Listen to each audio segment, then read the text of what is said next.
నమస్తే welcome to 24/7 ఉమ్మడి ఆంధ్రప్రదేశ్ వీడిపోయిన 10 ఏళ్లు పూర్తయింది. అయితే విభజన సమస్యలు కూడా పెండింగ్ లోనే ఉన్నాయి. వీటి పరిష్కారం దిశగా రెండు రాష్ట్రాల ముఖ్యమంత్రులు చంద్రబాబు, రేవంత్ నడుం బిగించారు. విభజన సమస్యలు 10 ఏళ్లుగా పెండింగ్ లో ఉన్నాయి. వాటి మీద చర్చించేందుకు ముఖాముఖి భేటీ అవసరమే. కానీ AP CM Chandrababu, Telangana CM Revanth రెడ్డిల భేటీ విషయంలో తెలంగాణ కాంగ్రెస్ లో పెద్ద ఎత్తున చర్చ సాగుతుంది. అది పాజిటివ్ గా కాదు, నెగిటివ్ గానే ఉంది. దానికి కారణం రేవంత్ రెడ్డి పూర్వాశ్రమం అంతా టీడీపీతో ముడిపడి ఉండటం. అంతేకాదు చంద్రబాబు, రేవంత్ రెడ్డి ఓటుకు నోటు కేసులో ఉండటం.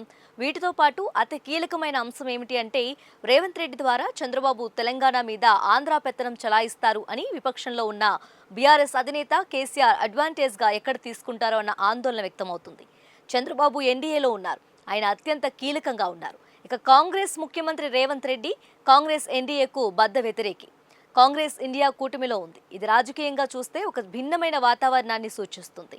మరోవైపు చూస్తే విభజన హామీల విషయం తీసుకుంటే రెండు రాష్ట్రాలు పట్టుదల మీదనే ఉంటాయి. అలాంటప్పుడు ఈ మీటింగ్ వల్ల ఉపయోగం ఏమిటన్న చర్చ నడుస్తోంది. ఇక చంద్రబాబు టీడీపీ తెలంగాణలో ఉంది. ఆయన రాజకీయంగా బలపడేందుకు చూస్తారు. పైగా భావోద్వేగాలను రెచ్చగొట్టి ఆంధ్ర సెంటిమెంట్ను రాజేసేందుకు బీఆర్ఎస్ అధినేత కేసీఆర్ రెడీగా ఉన్నారు. ఇది తెలంగాణలో కాంగ్రెస్ పొలిటికల్ స్ట్రాటజీ పరంగా అసలు మంచిది కాదు అని కాంగ్రెస్ కొందరు నేతలు పూర్తి స్థాయిలో వ్యతిరేకిస్తున్నారు. చంద్రబాబు, రేవంత్ రెడ్డి భేటీ ద్వారా తెలంగాణకైతే వచ్చే లాభం ఏముంటుందో తెలియదు, కానీ కేసీఆర్ని తట్టిలేపినట్లవుతుందని కాంగ్రెస్ ఎమ్మెల్యేల్లో సైతం అలజడి రేగుతుందని అంటున్నారు. ఇక ఇద్దరు నేతలు ఓటుకు నోటు కేసులో ఉన్నారు.